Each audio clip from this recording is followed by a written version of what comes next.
Kuyo yonke imkhuleko engake ngayiguqela, awusekho nowodwa yini onenhlanhla yokuphenduleka mthulu enyanda yezinkinga zami emahlombe.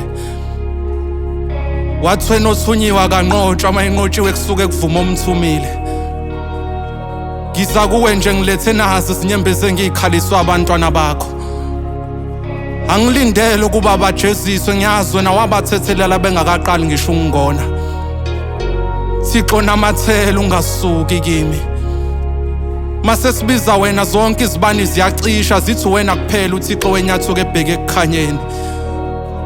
Wena waphuca inkemba ubukhali bayo, ngakho uyaphatheka sihlanga empini. Mase zisinetha saye sibalekele kuwe uNkulunkulu onenhliziyo engakwazi ukuzilela ukusithanda. Angazi noma kungifanele yini, kodwa nami bengicela ukuvela njengabayingxenye ekuzokhulekela isizwe sakho.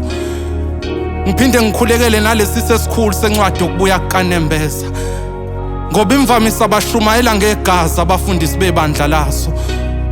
Le nkonzo ubumnyama isuka emandulo iphinde iphikisane namagama alotshwe ngaphansi kwencwadi yesambulo.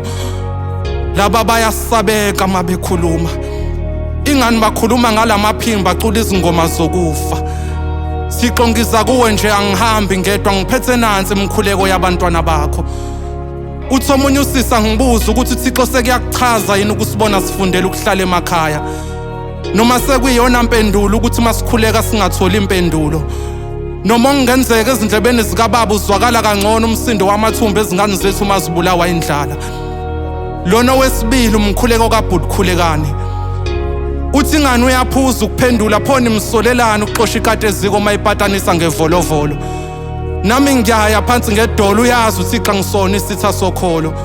Sihlupheka nabantu ekufanele ngabe sikhala kubona masihluphekile. Lezi zinyembezi kufanele ngabe zikhalwa yithina, manje zikhalwa abantu ekufanele ngabe bayisule emehlweni ethu. Thixo baxoshe laba kusiyona indawo yabo kuba sosizini. Izisu zempumelelo zikufundelephi ukulala ngendlala.